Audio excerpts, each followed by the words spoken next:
Merci à tous d'être là pour notre conférence sur la responsabilité sociale des entreprises dans le secteur événementiel. Je suis ravie aujourd'hui d'accueillir Anne-Fleur Goll, qui est consultante climat, ainsi que Charles Pasquier, qui est Head of Sales and Marketing chez Climate, pour parler un petit peu plus des enjeux, des défis et des solutions qu'on va pouvoir avoir sur ce questionnement-là. N'hésitez surtout pas à poser vos questions dans le chat. On y sera présent tout au long de la conférence pour répondre. On est là pour ça et c'est vous aussi qui créez cette interview avec nous. Alors, bienvenue Anne-Fleur, Charles. Anne-Fleur, est-ce que tu veux peut-être te présenter un petit peu plus ? Ouais, bonjour à tous, bonjour Mathilde, bonjour Charles. Donc oui, Anne-Fleur Goll, moi je suis effectivement consultante climat, donc je travaille plus spécifiquement sur les enjeux climatiques et de limites planétaires chez les acteurs financiers, donc dans le secteur de la finance, pas dans le secteur événementiel à l'origine.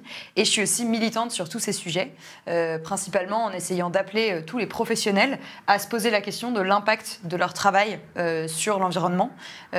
Parce qu'on pense souvent, quand on pense aux actions individuelles, à tout ce qu'on peut faire en tant que consommateur, à ce qu'on peut faire en tant que citoyen au vote, mais on a tendance à penser notre vie professionnelle comme n'étant pas particulièrement concernée par ce sujet, alors que c'est en fait, les entreprises, ce sont des gens. Donc la manière dont les entreprises peuvent changer, ce sont aussi par des choix et des questions posées par les personnes dans ces entreprises. J'adore, c'est déjà super clair. On a déjà l'intro, le milieu, la conclusion. J'ai trop hâte d'avoir la suite de cette conférence. Et bienvenue Charles aussi, du coup. Merci. Est-ce que tu veux nous en dire un peu plus sur toi, sur Climate, etc. Oui, alors déjà sur Climate, effectivement, chez Climate, on a un objectif précis qui est de décarboner la filière événementielle en proposant une solution de mesure et de pilotage de l'empreinte carbone de tous les événements et que des événements. Parfait. Et moi, en tant que Head of Sales and Marketing, j'ai un rôle simple qui est de promouvoir les services de Climate et en plus de ça, effectivement, aider les clients à comprendre comment Climate leur permet d'atteindre leurs objectifs de durabilité dans l'organisation de leurs événements. Oui, pas si simple au final comme mission, ça reste quand même un travail, je pense qu'il y a du boulot, il y a des choses à faire. Merci à tous les deux d'être là, merci beaucoup. Je pense que la première question qu'on peut se poser aujourd'hui, c'est comment et pourquoi, à votre avis, la RSE est-elle essentielle aujourd'hui dans le secteur événementiel ? Tout simplement parce qu'on n'a plus tellement le choix. Malheureusement, on est dans une situation aujourd'hui, on ne va pas revenir sur tous les chiffres, mais l'objectif c'était de limiter à plus 1,5 degré à horizon 2050. En 2023, on est à plus 1,48. Donc c'est par rapport aux années 90. Donc c'est vraiment une situation qui ne va pas nous permettre en fait de maintenir notre économie, notre système économique, notre système social tel qu'il est en place aujourd'hui. Donc dans tous les cas, il y a une notion de il va falloir s'adapter, donc faire les choses autrement. Et dans le cadre de l'événementiel, c'est la même chose que dans tous les autres secteurs.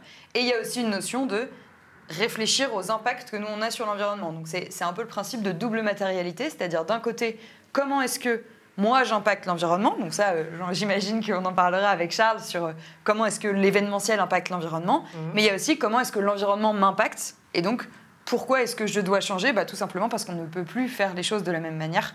Donc comme dans n'importe quel secteur, sur ces deux aspects, l'événementiel doit complètement repenser la manière dont il fait les choses depuis une cinquantaine d'années. Et donc aller dans le sens de toute notre génération au final, et même celle d'avant, celle d'après, etc., toute la société au global, d'aller dans le sens d'être plus durable, de rendre des événements plus inclusifs, durables et durable. Tout à fait, je n'ai pas trouvé mon autre mot, mais voilà, on y est. J'insiste un peu sur le fait que c'est pas un nice to have, c'est pas quelque chose qu'il faut faire parce que c'est éthique ou parce que c'est moral ou parce que c'est bien pour les générations futures. Non, il y a aussi quelque chose, bien sûr que c'est vrai, mais il y a aussi une notion de ce n'est tout simplement avec les événements qui vont se produire, les événements climatiques qui vont se produire, la manière dont le climat change aujourd'hui, ça ne sera plus possible de faire les événements de la même manière. Donc on va parler des impacts encore une fois, mais il faut garder en tête cette notion de double matérialité pour se rappeler du pourquoi. Le pourquoi, c'est avant tout pour pouvoir continuer notre activité, pour pouvoir continuer à habiter sur la planète et à faire ce qu'on aime faire. Et toi, Charles, qu'est-ce que tu en penses de cette RSE ? C'est exactement ça. C'est pouvoir continuer à pratiquer, à participer, à créer, à organiser des événements en tenant compte de l'urgence climatique dans laquelle on est et effectivement faire de la RSE un pilier, un essentiel du secteur événementiel. Faut partir du principe qu'on doit repenser tous nos événements pour intégrer ces éléments RSE. Alors, moi, avec Climate, mon sujet, c'est le carbone. Ouais. Mais le carbone n'est qu'un volet, finalement, de la RSE. Bien sûr, il faut réduire son empreinte carbone, mais il faut aussi associer à ça des ambitions de zéro déchet, d'impact social positif, et finalement, avec tous ces volets, permettre de faire perdurer les événements face à l'urgence dans laquelle on est. Et pour vous, donc tous ces volets-là, ces piliers vers lesquels on doit tendre dans l'événementiel, est-ce qu'il y a une manière de calculer l'impact en fait aujourd'hui des initiatives qu'on peut mettre en place? On reparlera après de quel genre d'initiative évidemment on pourrait mettre en place, etc. Mais si on reste sur la partie impact tout d'abord pour que nos participants comprennent bien l'urgence qu'il y a de changer notre secteur, de le transformer. C'est pas tant un changement. Parce que le changement, pour moi, ça a une connotation un petit peu négative. C'est une transformation vers le mieux, au final. Et pour vous, comment est-ce qu'on peut calculer cet impact? Je pense que là, pour le coup, Charles, tu vas pouvoir nous apporter vraiment beaucoup, notamment avec Climate et ta mission, enfin votre mission, évidemment. Comment? Bon, déjà, ça passe automatiquement par la mesure. Déjà, on ne pilote que ce qu'on mesure. Tout à fait. Donc, il faut partir d'un constat. J'allais dire, et dans l'événementiel, d'autant plus. On a besoin tout le temps de calculer est-ce que votre événement est rentable, est-ce que vous avez eu le bon nombre de participants, comment est-ce qu'il a fonctionné, etc. Alors pourquoi ne pas calculer aussi comment est-ce qu'il a eu un impact écologique? Excuse-moi, du coup, j'étais un petit peu... Non, mais aucun problème. Effectivement, l'impact, on peut le mesurer finalement à deux échelles. Déjà à court terme. Alors encore une fois, en m'appuyant plutôt sur Climate et cet outil de mesure et de pilotage, à court terme, c'est pouvoir envisager des scénarios de création et d'organisation d'événements qui sont forcément avec une empreinte carbone réduite. Et ça passe souvent par des petits aménagements, mais qui ont un grand impact positif. Il faut essayer de ne pas changer l'excellence événementielle tout en y apportant de la durabilité. Et ça passe par des petits gestes qui sont finalement pas si petits et qui permettent justement d'inscrire dans la durabilité chaque événement. C'est la mesure des émissions de chaque catégorie qui compose l'empreinte d'un événement. Ça va du transport des participants jusqu'à la gestion des déchets, en passant par l'hébergement, l'énergie, la nourriture, toutes les composantes qui font un événement. Et ce sont des mesures de données d'activité qui sont traduites en CO2 pour en déterminer l'empreinte. Et une fois qu'on a déterminé ça, on peut se mettre sur des scénarios de comparaison à court terme. Et à long terme, l'approche de mesure de l'impact est peut-être un peu différente. C'est surtout de s'inscrire dans la systématisation de la mesure. Partir... Peu importe d'où on part, si on se met sur une trajectoire de réduction. Et ça se passe plutôt à moyen et à long terme. Avoir des événements de référence qui sont des points de départ et chercher à faire toujours mieux, toujours moins carboné, toujours décarboner du coup chacun de ces événements au fil du temps. Et ça, chez Climate, comment est-ce que vous le calculez, par exemple, pour être plus concret auprès de nos participants? Comment ça fonctionne, Climate, au final? Alors, sur chaque catégorie, on va pouvoir déclarer précisément ou avec des ordres de grandeur ou avec des inconnus ces données d'activité. Ça se transforme en carbone. De cette manière, on connaît la part de chacune de ces catégories et on est capable de prioriser là où ça va avoir le plus d'effet. D'accord. Typiquement, que ce soit sur la restauration lors d'un événement, le simple fait de passer de la viande rouge à des plats végés, finalement, en un changement qui ne change pas l'expérience événementielle à proprement parler, on arrive à réduire considérablement l'empreinte carbone de ce même événement. C'est un exemple, mais il y en a autant que de données d'activité qui composent l'événement. Donc c'est là que c'est intéressant, c'est que c'est finalement pas si compliqué de le faire. Il faut juste avoir un niveau de sensibilisation suffisamment important et une prise de conscience suffisamment forte pour pouvoir se mettre dans cette démarche. Et faire le premier pas vers... et tu parlais du coup de tout ce qui est le volet évidemment écologique, le zéro déchet, etc. Mais il y a aussi le côté social, j'imagine, avec l'accessibilité, l'inclusion de tout le monde aussi qui compte dans cette démarche de faire le premier pas vers un événement plus durable au final, plus responsable. Et juste par curiosité... En termes de gros ordres de grandeur, il y a plein de types d'événements, mais c'est quoi, si tu avais un top 3 d'actions qui sont le plus souvent très impactantes. Tu as donné l'exemple de la végétalisation de l'alimentation, mais est-ce qu'il y en a d'autres qui reviennent Alors, si on prend les ordres de grandeur de la plupart des événements, la première catégorie d'émissions reste le transport des participants. Ouais, bien sûr. Ouais. Sur le transport des participants, d'un événement à un autre, on n'a pas les mêmes leviers d'action. Mais globalement, s'il y a un levier d'action possible, c'est sur cette première catégorie qu'il faut essayer de jouer, parce que d'un événement à un autre, ça peut représenter entre 60 et 90% de l'empreinte carbone d'un événement, le transport des participants. Ah, quand même. Et donc, ça veut dire que si on a la possibilité de mettre en place des transports collectifs plutôt verts, voire même d'être sur des événements sur un périmètre géographique plus petit, quitte à faire plusieurs événements. Il y a plein de solutions comme ça qui permettent de réduire l'empreinte carbone, ne serait-ce que du transport des participants. Ensuite... Pardon, excuse-moi, je pense à la conférence qu'on a eue juste avant sur le géoclonage de vos événements, justement. Donc, toi, tu fais lien avec toute la journée du Future Event en prenant cette réponse. Et alors ensuite, il va y avoir d'autres grandes familles d'émissions, comme l'alimentation, évidemment. Même dans la vie courante, globalement, réduire les protéines animales, qui plus est la viande rouge, finalement a un impact positif considérable.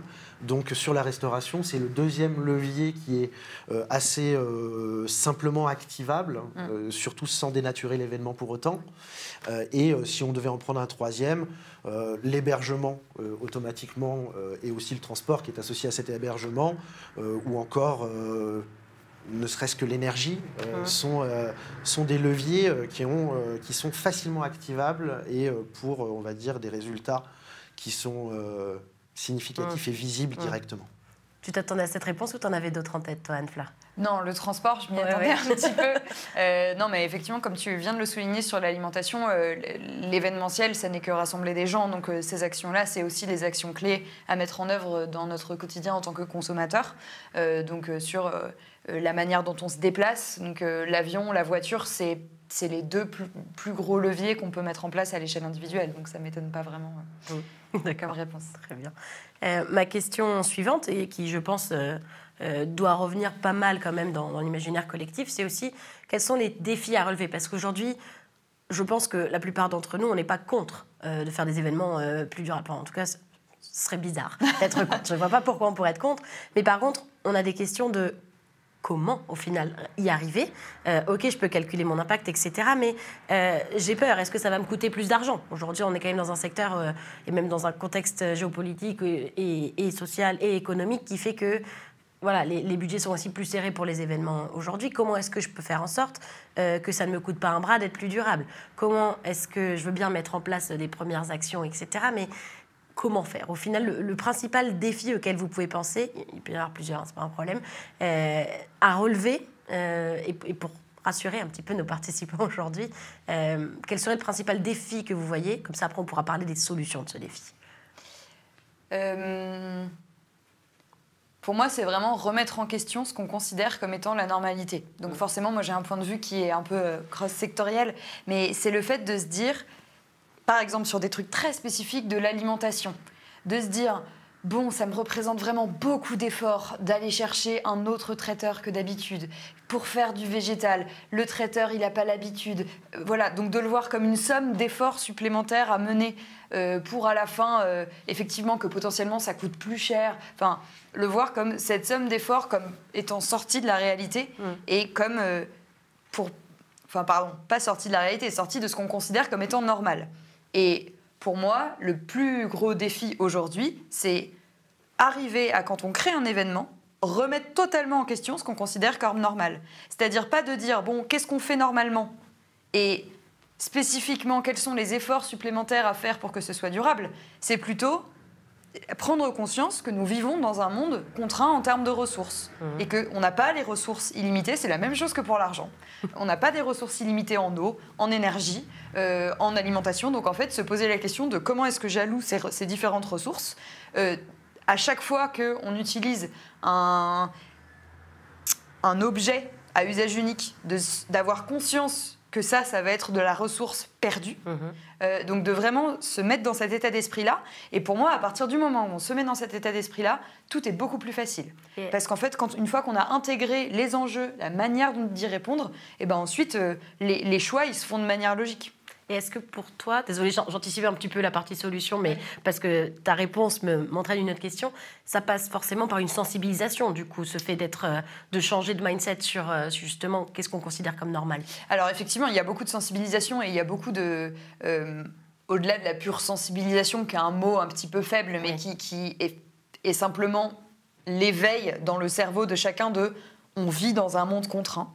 Et c'est triste à dire, hein. Moi j'aimerais bien qu'on vive dans un monde pas contraint, mais en fait on est dans un environnement clos, donc on est obligé de prendre ça en compte. Et ça, le fait de s'en rendre compte, c'est effectivement lié à la sensibilisation. Et après, il y a un vrai enjeu de formation, parce que on parle beaucoup, enfin là c'est au côté un peu, je m'éloigne un peu sur l'aspect militant, on dit beaucoup oui, ça va être super quand les jeunes, mais même dans les entreprises, quand les jeunes arrivent, ils ont plein d'idées pour l'environnement, c'est super, etc. Alors notre génération n'est pas née en sachant faire un bilan carbone. Ce n'est pas une compétence comme ça qu'on a parce qu'on est jeune. Pas du tout. Et d'ailleurs, il y a plein de jeunes qui ne l'ont pas du tout, enfin qui ne savent pas faire ça. On a été suivre des comptes Instagram, regarder des vidéos YouTube, on a lu des livres, et oui, on s'est formé en fait. Et ça, c'est parce que aujourd'hui, la plupart des gens qui sont en entreprise n'ont pas du tout été formés lors de leurs études à prendre ces éléments-là en compte. Et donc c'est important de le souligner parce que c'est pas seulement de la sensibilisation, c'est très bien d'avoir pris conscience. Et c'est très bien de continuer à prendre conscience, notamment d'avoir bien en tête les ordres de grandeur, de ne pas penser que quelque chose qu'on voit comme écolo parce que c'est en bois et c'est joli. En fait, en termes d'ordre de grandeur, ça n'a rien à voir par rapport à la végétalisation de l'alimentation, par exemple. C'est très bien de sensibiliser, mais après, il faut une vraie formation sur, du coup, comment on fait, quelles sont les vraies solutions.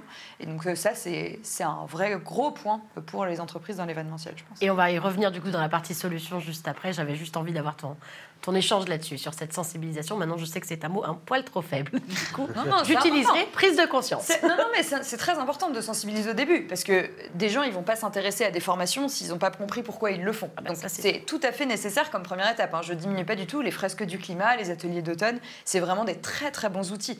Mais il faut avoir en tête que non, ce n'est pas suffisant. Non, bien sûr. Qu'ensuite, comme c'est une vraie transformation, ce n'est pas seulement une transformation des événements, c'est aussi une transformation du métier qu'est l'événementiel. Donc les tâches même qui sont attendues par quelqu'un qui travaille dans l'événementiel ne sont plus les mêmes. Donc ça veut dire qu'il faut le former vraiment à ces tâches-là. Et pour toi, Charles, les défis que représente aujourd'hui tout ça, la RSE dans l'événementiel, qu'est-ce que ça pourrait être ? Ils sont multiples, mais en fait, il y a des défis qui sont en miroir les uns des autres, avec ce que tu viens de dire, Anne-Fleur, avec les événements doivent évoluer vers des pratiques plus durables, et donc doivent se redéfinir, doivent être repensés. Mais ça, c'est du côté de l'organisateur de l'événement. Il y a aussi derrière une perception et un vécu du participant qui doit changer de mindset.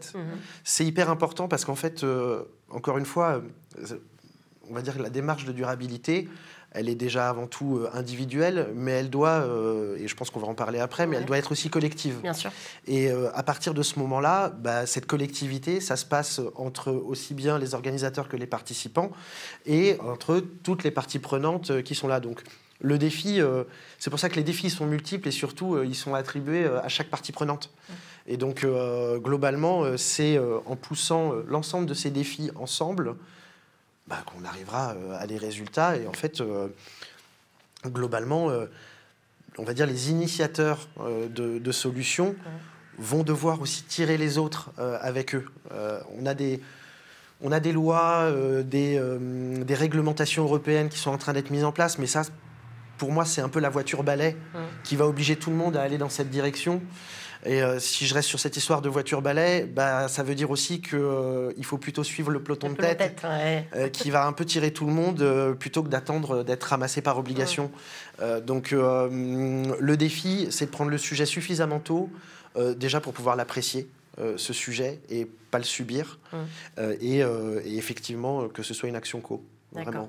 Et donc, du coup, tu parles de ce défi qui est aussi double, que ce soit du côté organisateur d'événements, mais aussi participant. Vous, chez Climate, vous accompagnez beaucoup les entreprises, justement, dans l'organisation de leurs événements, etc. Est-ce qu'il y a un impact aussi sur le participant dans ce cas-là ?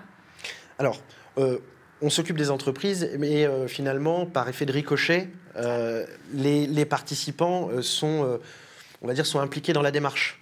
Le participant, lorsqu'une entreprise, on accompagne des entreprises privées, des organismes publics, des professionnels de l'événementiel, et finalement, on fait même des prestataires événementiels spécifiques comme des traiteurs, des aménageurs d'espace.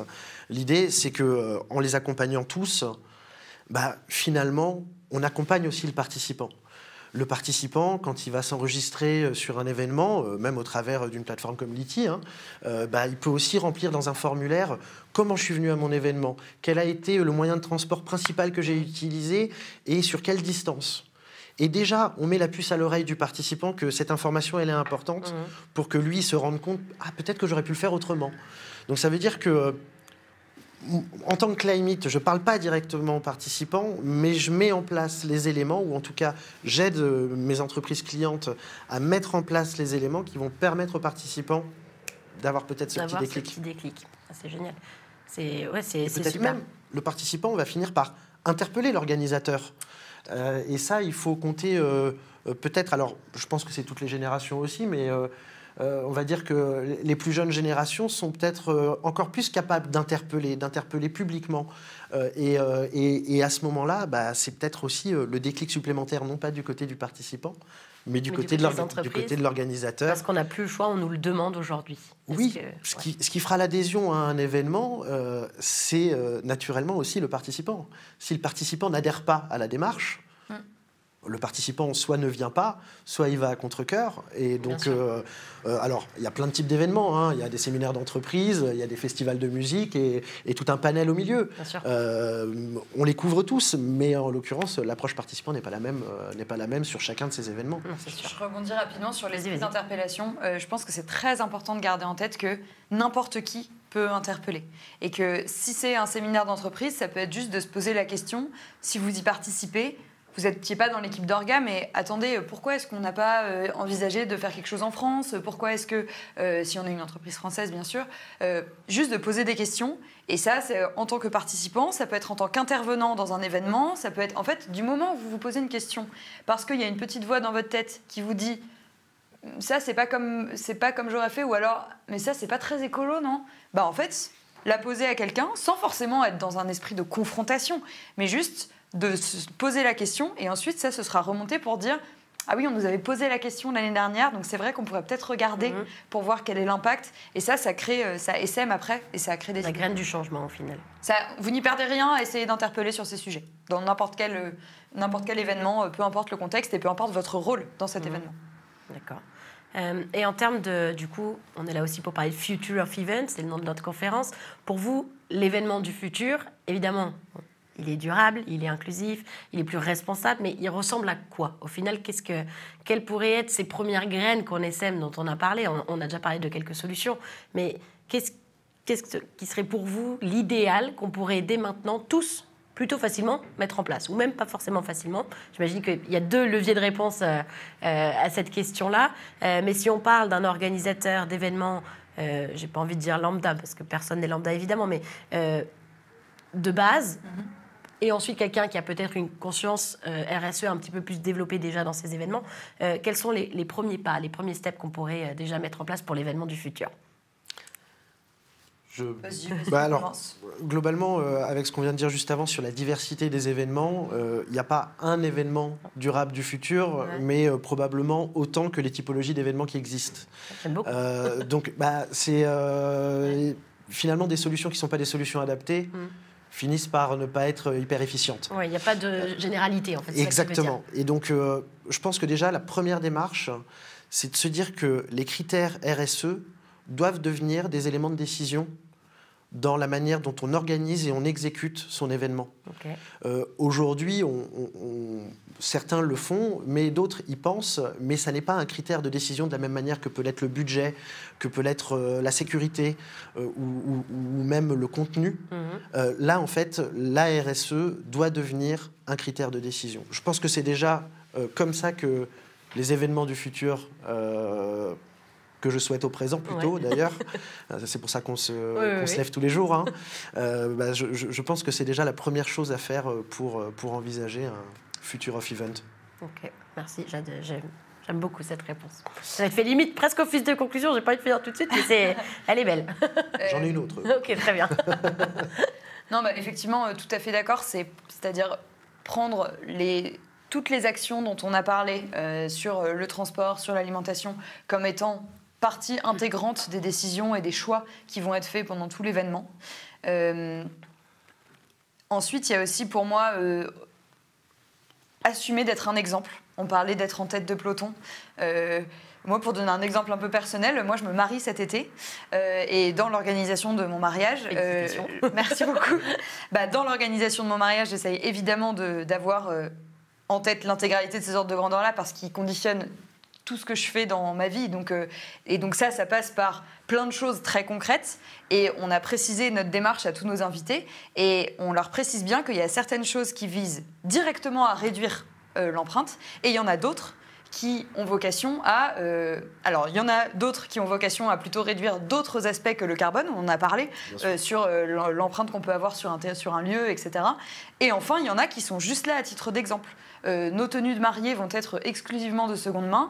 Ça, l'impact sur une tenue, il n'est pas monumental. Mais en fait, rien que pour dire, regardez comme on est belle, alors qu'en fait, on a tout fait de seconde main, ça, en termes de répandre l'exemple, je trouve ça cool. Ça donne envie à vos invités de venir, évidemment, habillés en seconde main aussi. C'est un peu l'idée. Et donc ça, c'est évidemment sur une échelle très, très personnelle d'un événement qui touche à l'individu. Mais c'est d'autant plus vrai quand on est une entreprise. Le fait de revendiquer... Il y a des risques de greenwashing. Le greenwashing, c'est quand on dit plus qu'on en fait. Mais quand on en fait, c'est aussi bien de dire on fait ça. N'hésitez pas à faire pareil quand vous avez vos propres événements et d'avoir la valeur d'exemple. Et enfin, pour moi, le dernier point, et ça fait un peu la transition avec ce dont on va parler après et qui pour moi est le cœur du sujet, c'est se poser la question de ce à quoi on donne une tribune. Quand on organise un événement, c'est un outil pour mettre quelque chose en avant, par définition. Et donc la question, c'est se poser la question de qu'est-ce qu'on met en avant ? Quel est l'objet même du sujet ? Donc pour mon mariage, moi je suis ravie parce que c'est l'amour et c'est bien. Mais en fait, c'est sur un événement donné, se poser la question de quels sont les intervenants ? Quel est le cœur du sujet ? Est-ce que le cœur du sujet est compatible avec les limites planétaires ? Oui ou non ? Et sinon, pourquoi ? Et qu'est-ce que je dois ajouter pour faire en sorte qu'il le soit ? Donc par exemple, aujourd'hui, le secteur de l'aviation, c'est énormément d'émissions. On peut toujours faire des événements sur le sujet. Il y a toujours des événements sur le sujet et c'est important. L'avion ne va pas disparaître demain. Mais se dire, ce sera nécessaire d'amener de la contradiction, d'amener des solutions technologiques à la durabilité de l'aviation, mais aussi d'amener des personnes qui sont capables de dire, d'avoir des faits scientifiques face à ça, pour avoir en fait une conversation intéressante sur le sujet. Et pour s'assurer qu'on n'est pas juste à promouvoir quelque chose qui n'est pas du tout durable, alors qu'il y a des moyens de le rendre plus intéressant. Donc on a beaucoup parlé du quoi pour l'instant, et pour moi l'événement du futur, pour revenir à ta question de départ, c'est aussi une vraie réflexion on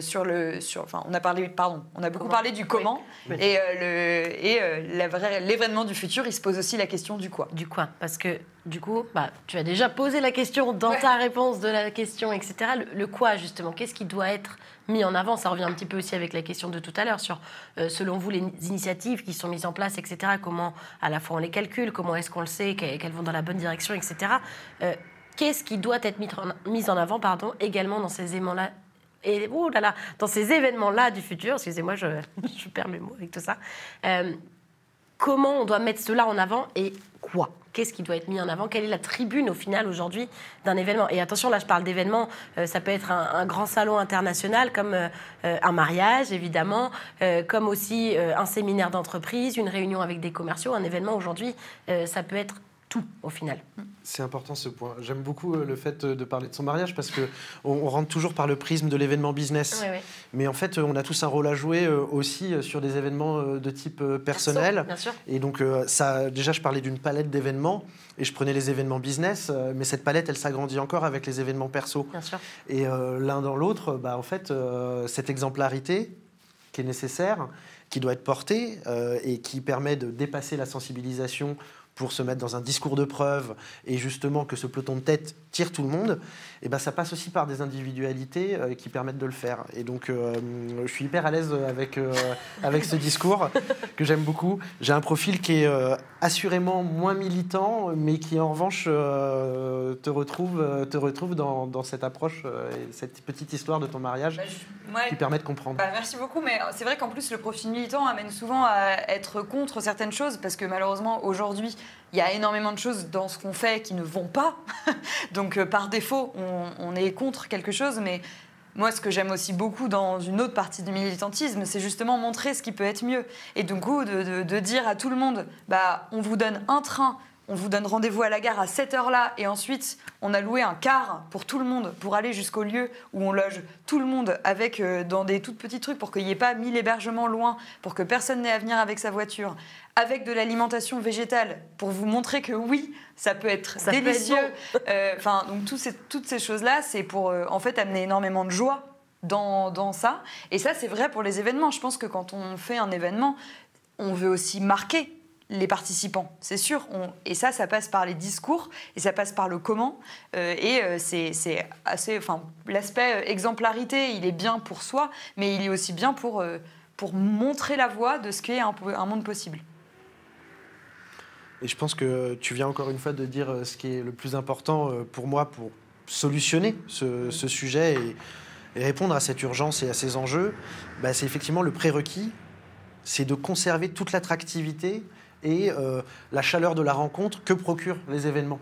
En fait, on ne pourra rien faire si on n'arrive pas à maintenir cette attractivité des événements. Donc c'est un prérequis et c'est ce qu'on doit garder en permanence en tête dans cette nouvelle approche, cette nouvelle conception, organisation et exécution de n'importe quel événement finalement. Je suis tout à fait d'accord pour revenir à ta question sur, du coup, c'est quoi qu'il faut mettre en avant. Tout à fait d'accord avec ce que tu viens de dire. Un monde idéal qui a fait sa transition et qui essaye de ramener ses activités dans le cadre des limites planétaires, c'est un monde convivial. Et ça ne va pas passer sans...